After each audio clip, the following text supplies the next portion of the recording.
Hello, everybody. Thank you so much for being here today. As you know, we're here to launch the Alaska Zoning Atlas. Today will be, next slide, uh, featuring three speakers. Myself, I'm Sarah Bronin, Jeff Conkle, our senior zoning code analyst, and Dejan Williams, our geospatial analyst.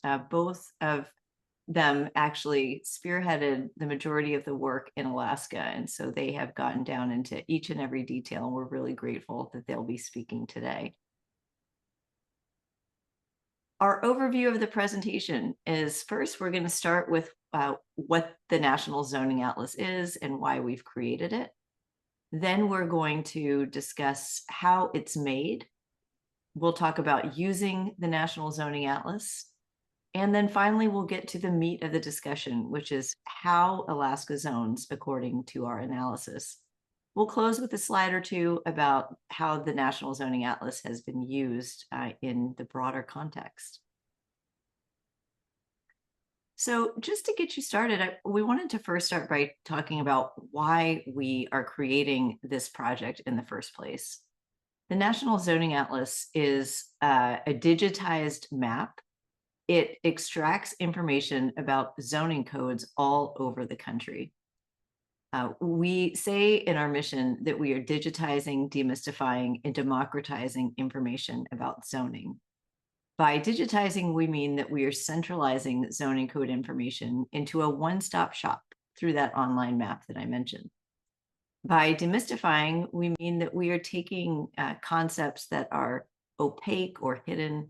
We take that information, we standardize it, and we enable people to understand how jurisdictions zone compared to each other, how regions zone, and how entire states zone. And that's what we're talking about today, of course, an entire state.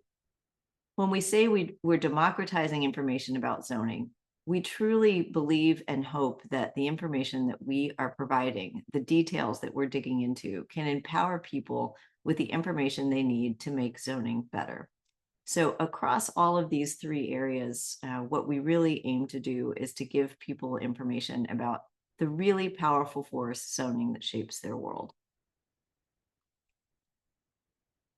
So far on our map, you can see that we've covered 12 states and broad swaths of the country. We've worked from coast to coast, and we've covered both Hawaii, one of the first states to be completed, as well as Alaska. We've worked in metro areas too, all around the country.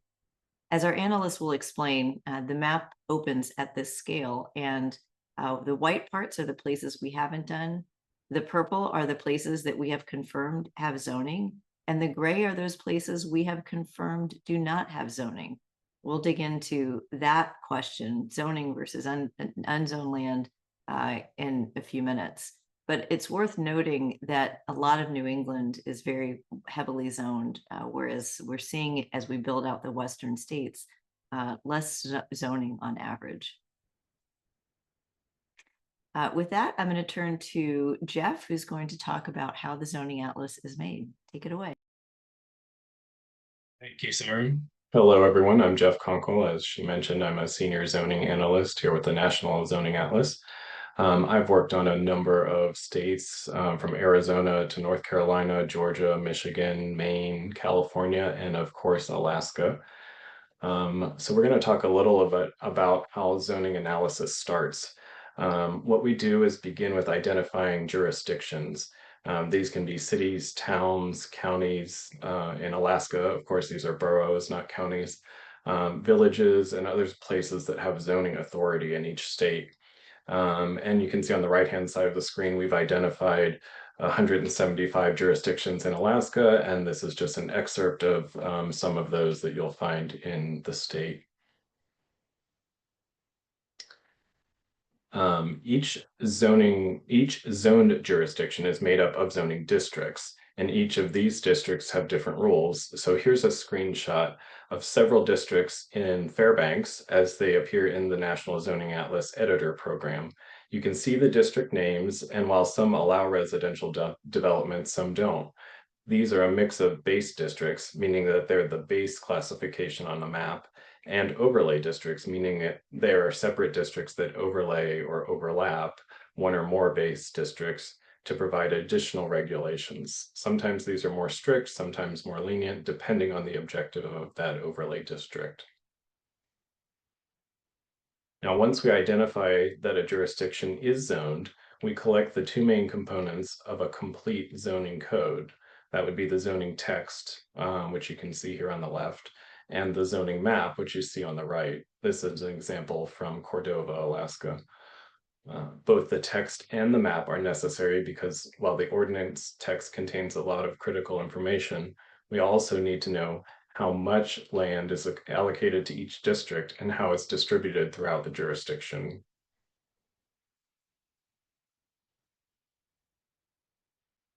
We have two work streams to accomplish all of this. One is the text analysis. This is where we obtain the zoning text. Then we specify the list of districts and we systematically log key data points using our standardized methodology. There's also the geospatial analysis workstream. This is where a geospatial analyst first obtains the zoning map, specifies all of its zoning districts, and then depending on the available format, either digitizes a static PDF map or standardizes existing geospatial data.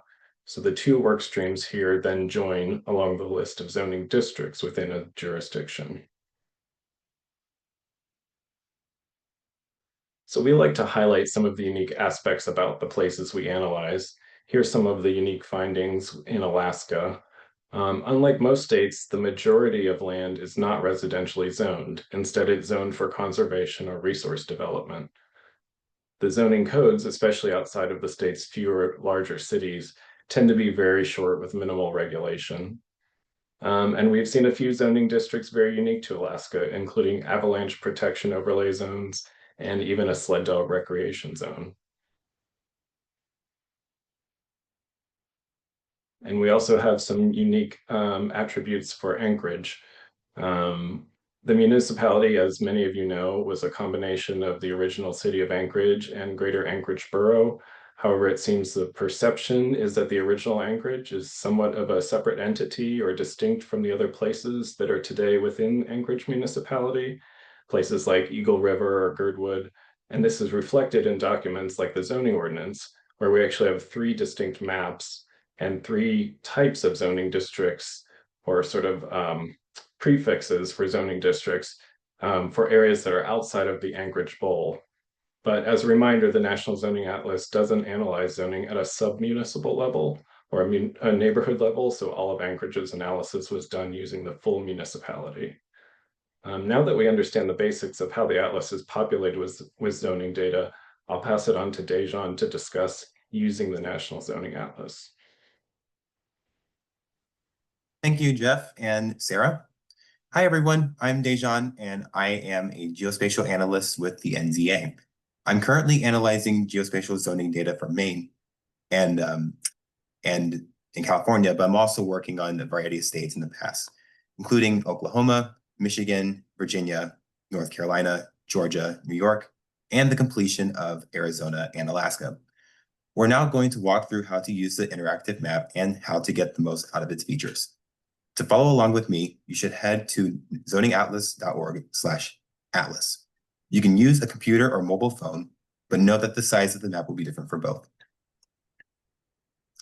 While you're getting set up, I'll again share the view of the map at the national scale, including Alaska and Hawaii.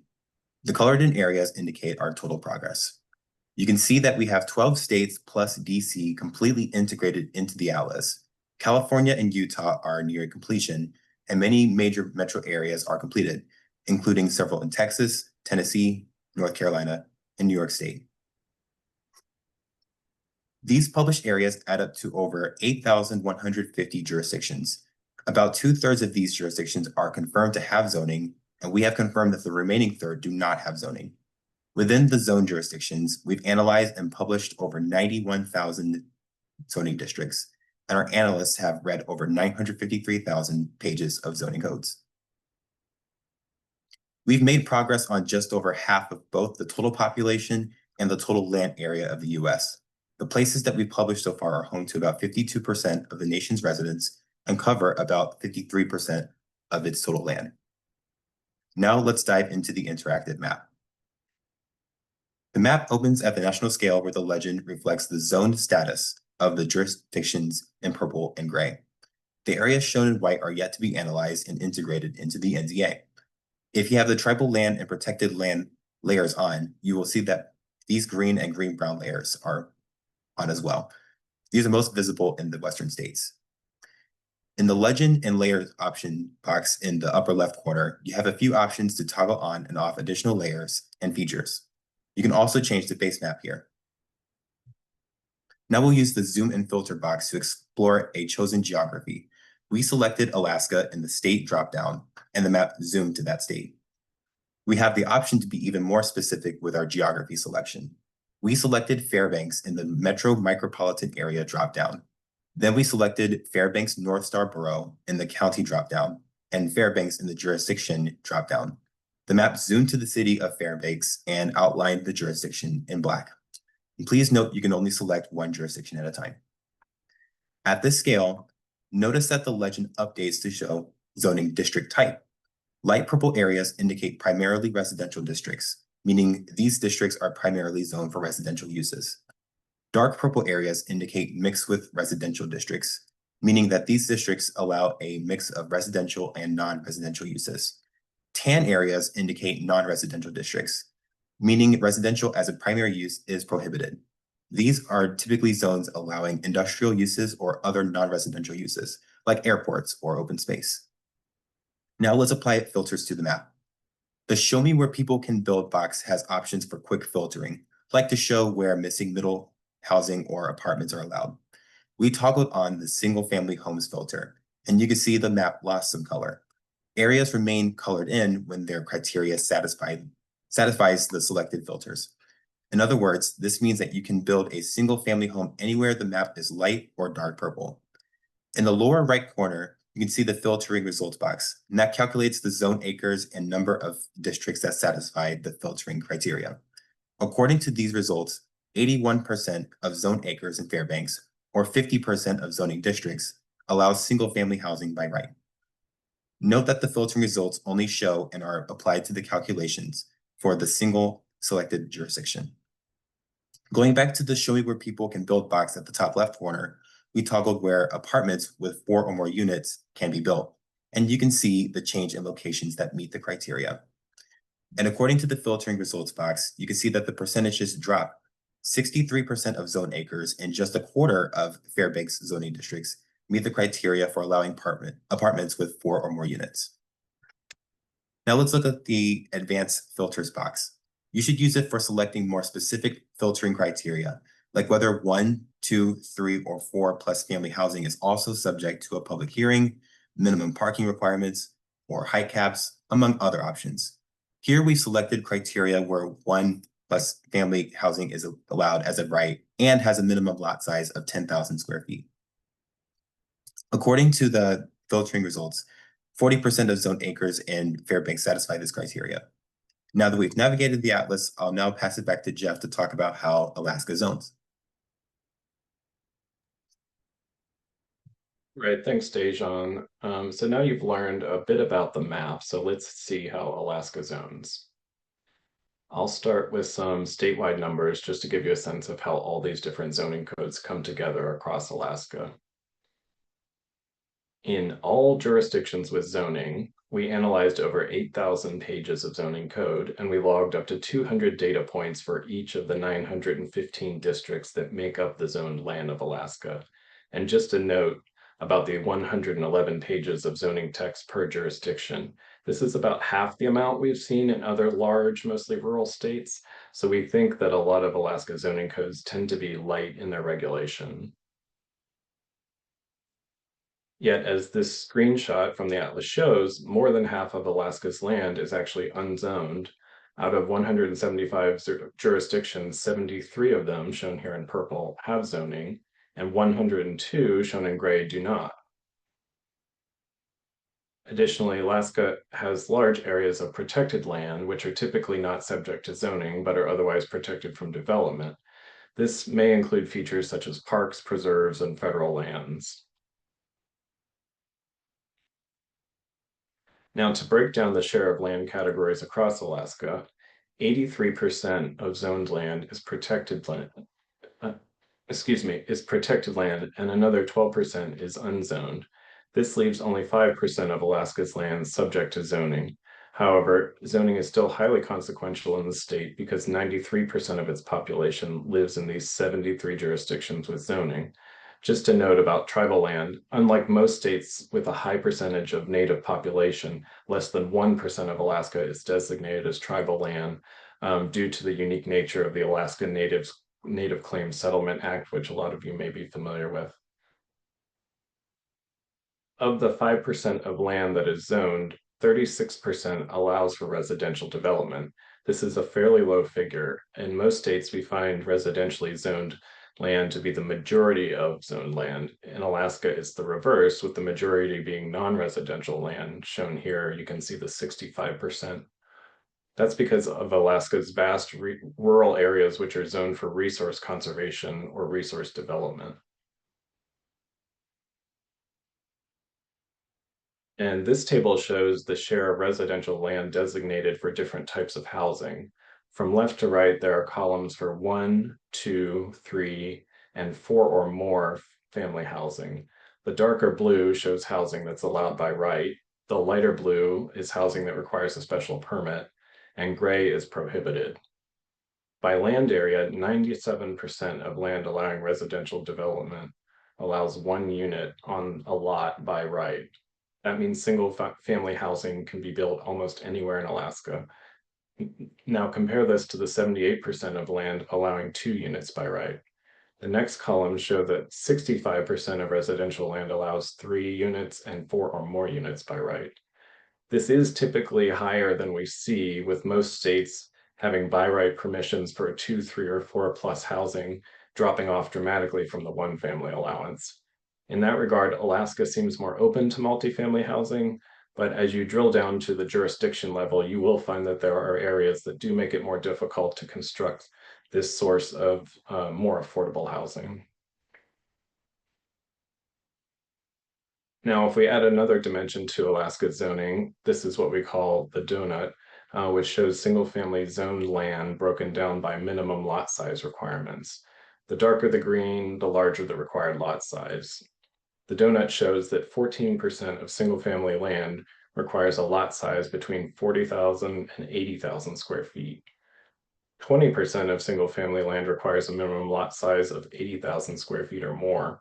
While these are fairly large requirements, what is unusual is the high percentage, 63% in fact, of land that has no minimum lot size requirement for residential development in Alaska. As mentioned earlier, that may be a result of the light-on regulation approach that many jurisdictions have chosen to take to zoning in Alaska. And now let's move on to accessory dwelling units.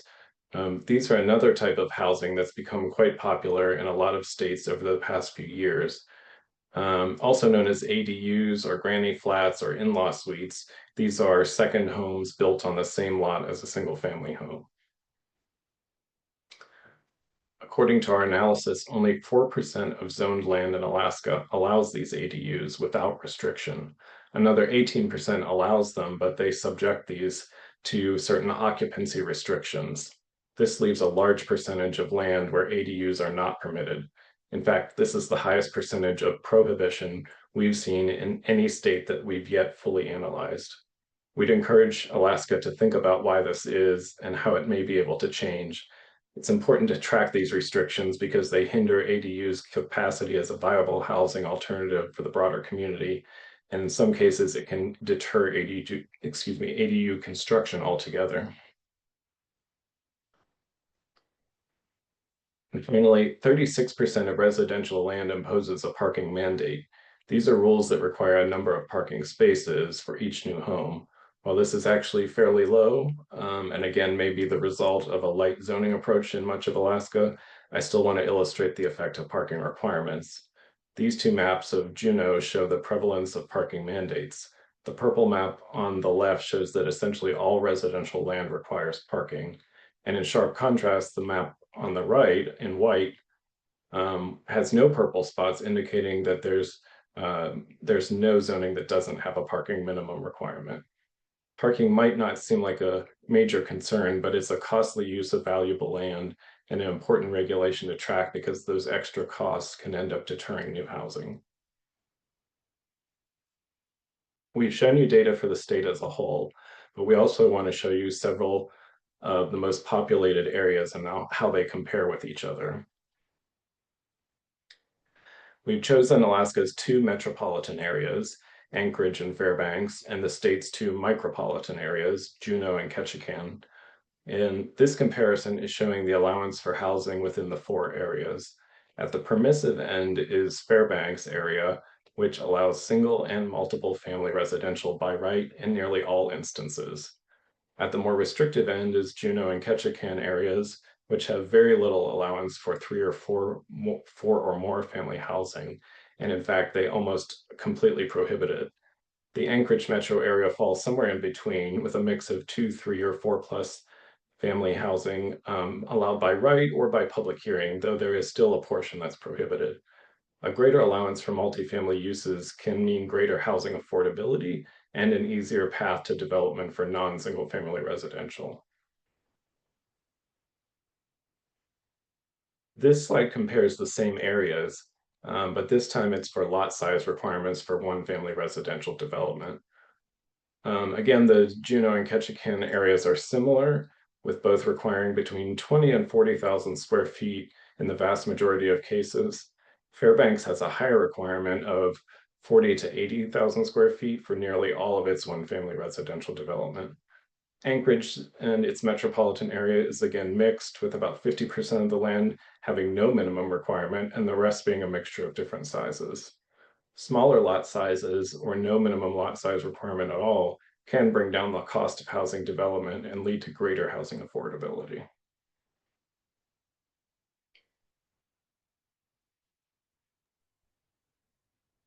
The NZA also has a tool called zoning snapshots. A zoning snapshot is a visual statistical summary of any jurisdiction, county, or metro micropolitan area published to the NZA. We'll now be presenting how they look. Here you can see snapshots for the jurisdiction of Anchorage Municipality to the left and the Anchorage metropolitan area to the right. With zoning snapshots, you can easily review key zoning statistics for jurisdictions at a glance. For example, you can see that the metropolitan area of Anchorage as a whole reserves more of its land to allow 1, 2, 3, and 4+ family housing units by right in residential zoning districts than the municipality of Anchorage alone. Another interesting attribute to point out is that while 50% of the metropolitan area of Anchorage that allows single-family units has no minimum lot requirement, there is still 28% of the single-family allowing area that has a minimum lot requirement of 80,000 square feet, or nearly 2 acres of land. You can generate your own zoning snapshots by going to zoningatlas.org/snapshots, or if you're exploring on the atlas itself and have a jurisdiction selected, you can scroll down from the map to access buttons that take you to the snapshots. And now I'll pass it back to Sarah.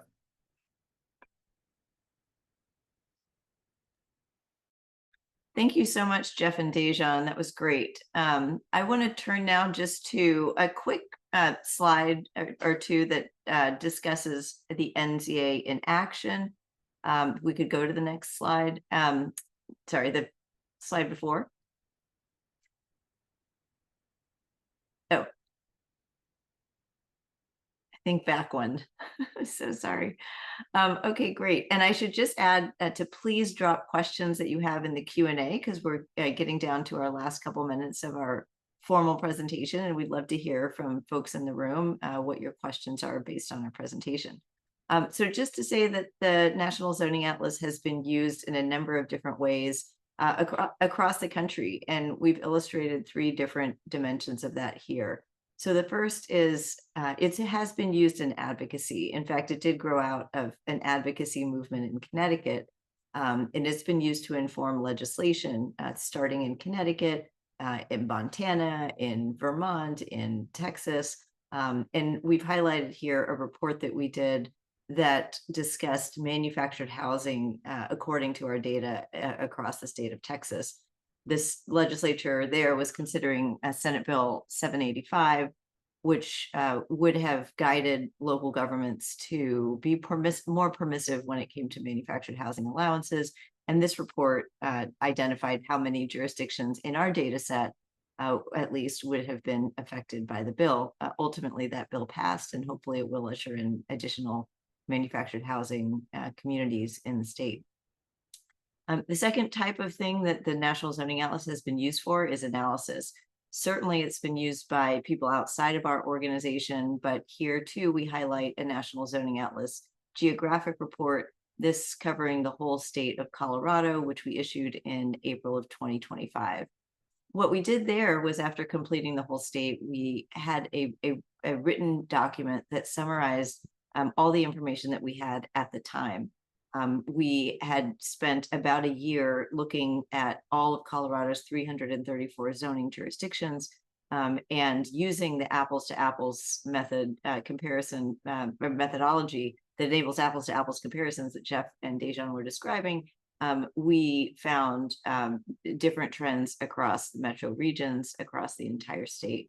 Probably the most surprising one was the prevalence of minimum lot sizes that were very large, both in the prime metro areas and statewide. And then finally, we want to highlight that the National Zoning Atlas has been used in research. Certainly an issue in Alaska that we see is sea level rise. It's the same is true in New York City and surrounding areas. This report on the right was spearheaded by the Regional Plan Association, a tri-state nonprofit that we've worked with in the past. And their research, informed by our data, shows that there are lots of places in the New York City region, including Westchester County and Long Island, where zoning has put housing in areas that will be subject to sea level rise. And in addition, the report shows that exclusionary zoning practiced in Westchester and Long Island tends to protect areas that are upland. And so you see large minimum lot sizes and single family only zoning corresponding with those places that are most protected by sea level rise. And so the Regional Plan Association took this report and is using it to help inform local policymakers on the ground. But again, it's grounded in research that showed exactly where housing was located, thanks to our map. All right, and next slide and final slide for us. So again, feel free to include questions in the Q&A. We do hope that in the future, the National Zoning Atlas continues to improve zoning. And that's not just in the couple of areas that we've talked about today, including housing allowances and the connections between where housing is allowed and affordability and availability. It also includes preparation for climate change. We covered that at least in the New York City report and some other reports that we've done in Alabama and elsewhere. But we hope that the National Zoning Atlas unlocks greater analysis and understanding of the extent to which our zoning codes are zoning for housing and other uses in areas that are in harm's way. We also have been using the National Zoning Atlas, including starting in Connecticut, to understand transportation patterns and to identify where fixed nodes of transit allow for lots of mixed-use development or multifamily housing, and where those transit stations don't because of local zoning. In Connecticut, we found that the vast majority of train stations in particular were surrounded by single-family only large lot zoning, which is at total odds with the investments that the state and federal government has made in the transportation system across that state. Zoning, of course, also impacts social bonds, our ability to connect with each other. It affects cumulatively our economic ability to grow our economy. And also, we are just beginning to understand the links between zoning and our food supply. So all of this, we hope, are types of information that we hope the NZA can help to illuminate. So with that, we invite you to follow us on our various social media, LinkedIn, Blue Sky, our YouTube channel, if that's something that you do, and Instagram. But how you can contact us, info@zoningatlas.org is always a great way if you want to use email, or you can use the connect with us feature on our website. So with that, I'm going to start with a few questions. The first one that we've gotten is this. If small communities and rural communities around Alaska want to utilize data from the NZA, is there any particular cost associated with that? And I'll take that question if you guys don't mind, because we have been on a journey as a nonprofit organization to try to understand how we can best get this data into the hands of communities, state agencies, and others who might best be able to use it. And I'm happy to say that hopefully at the end of this year, or maybe beginning of 2026, we will have developed a protocol and a data management pathway for exactly this, because we do recognize that the data is useful, especially for local planners and regional planners and others and people interested in policy. So if you would like to connect with us on that topic, please email us at info@zoningatlas.org, and we will put you on a list of folks who we will notify about that. I will just say, generally speaking, at a very high level, the nonprofit organization itself only has one research team member full-time. That's our research director, Scott Markley. So our ability to manage data is pretty limited. And so we're really looking forward to setting up a new system for doing that, very likely in a new entity that can deal with all of the licensing and data management that we need, because we've certainly gotten a lot of requests for that.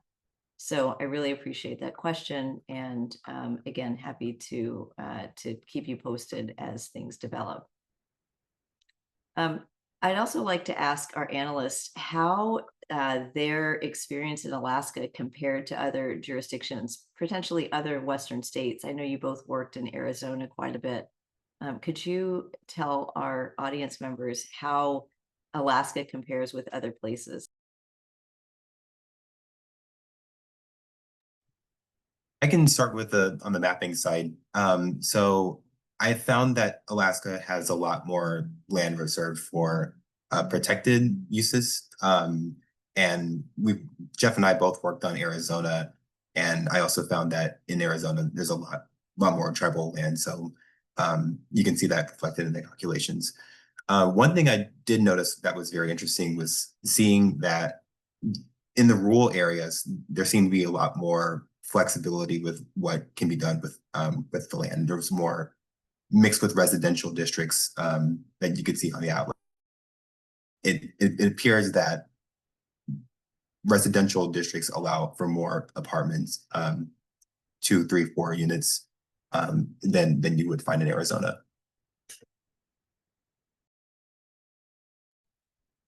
And from the zoning text side of things, or zoning in general, Arizona as a state, although it's large and has a lot of undeveloped or rural areas as well, Arizona actually has zoning in nearly universally across the state, has zoning ordinances in place in almost 100% of its jurisdictions, from its largest rural counties to big cities and small towns. So that was different, whereas Alaska, as you saw, is zoned, in a good majority, or not a majority, but a good part of the state, where there's still large portions of Alaska that are unzoned. Maybe more in line with other Western states Dejan and I may not have worked on, but places like New Mexico or perhaps Nevada that have just large swaths of uninhabited or sparsely populated desert areas. Can you talk a little bit about the metropolitan and micropolitan areas? I think, Jeff, you've delved into this question a bit. Sure. I think while we were working on this state, we did have some questions about what constitutes a metropolitan area or a micropolitan area.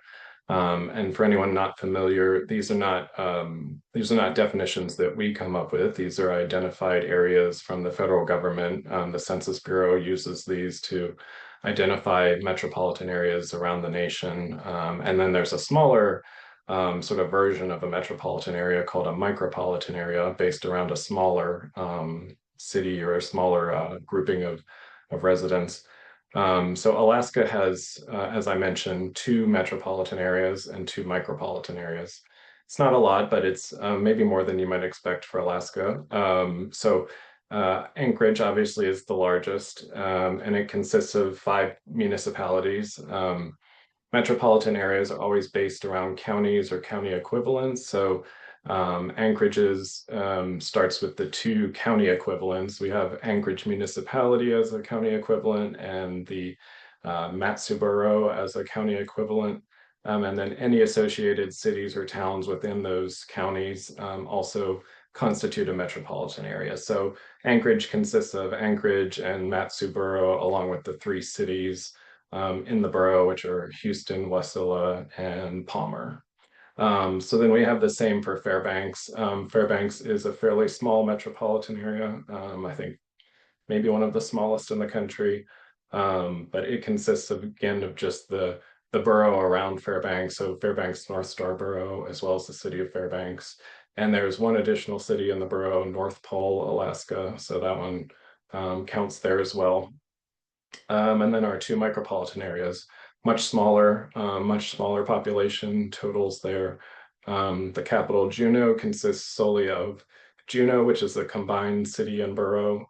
So that's the sole entity in that one. And Ketchikan is, I think when I was looking at this, interesting fact, we have something like 560 micropolitan areas in the United States, and Ketchikan is the 3rd to last, almost the smallest one there is in the US. And it consists solely of Ketchikan Gateway Borough and the city of Ketchikan. Yeah, so that's some pretty interesting. I mean, just in a state this vast, thinking about the jurisdictional mixes, not just at the metro and micro level, but also within. I know we got some questions as we were building it about different neighborhoods within individual places, like Anchorage itself. That seems to be, I don't know if that's unusual for a jurisdiction, or if you've seen a lot of different jurisdictions buried, or what maybe locals might view as a separate jurisdiction is actually encompassed within a jurisdiction itself. Do you have any insights on that, and maybe talk a little bit about Anchorage?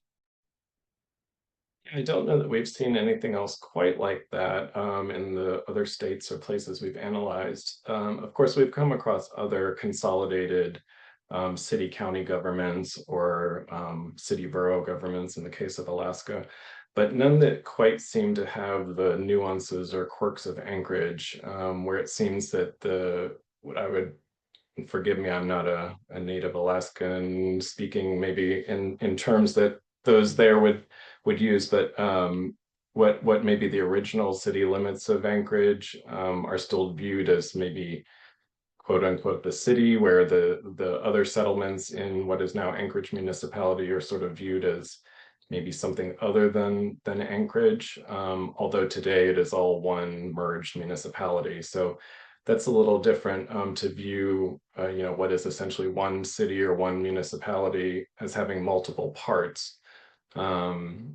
So we haven't come across that before. And like I mentioned in the presentation, maybe it's not just the feeling of the people there, because it is reflected in the zoning ordinance. We have 3 separate zoning maps showing these different parts of the municipality. And we also have zoning districts specifically tailored to the 3 different parts of the municipality. So quite an interesting feature of Anchorage. And no, we have not come across something like that before. Do you guys remember, and this, I know there's a couple of questions in the Q&A, but do you guys also remember that suburban district in the North Slope borough? The district, and I don't want to mispronounce the name, but Uchevik. Reykjavik, perhaps. Okay, you got it. You know, we've seen, and again, so close to the Arctic Circle, the fact that there's a suburban district, I think it was about 15 blocks. Just it's a very interesting state from a zoning perspective. All right, back to the actual Q&A, and I think we have time for maybe one or maybe a couple of short questions. I appreciate the research. The commentator says, I appreciate you talking through some of the research you've done in other states. Do you have plans to do some similar reports for Alaska?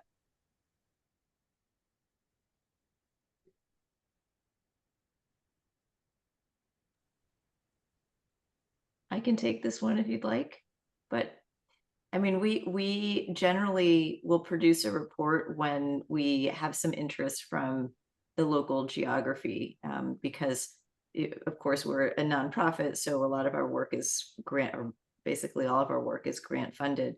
We have received some grants to do reports. We're actually finalizing reports in Massachusetts and Virginia. Right now, we've issued a report on Cape Cod, and so when we produce these, they do take a lot of effort across a number of team members. And so we do like to find some funding for those. So if there's anybody out there who's interested in an Alaska statewide zoning report, certainly do let us know, and we'd love to consider that. So last question, I think, is there anything else you'd like to mention that's interesting or surprising about Alaska's zoning and mapping? I can add a couple of other things. One thing in particular was the amount of effort it took to geo-reference a lot of the zoning maps that we would receive. Because when we would contact these jurisdictions, a lot of the time they would really just have a picture of the zoning map to send us, and we would, the task would be on the geospatial analyst, which would be to kind of draw and trace around what the districts would be. So that was quite a challenge that I didn't see in a lot of other states. And also zoning in the Arctic Circle can be very interesting too, because the North Slope borough is, I think, almost 100% like resource conservation. So that was also very fascinating, like how much of the state was non-residential compared to other states I've worked on.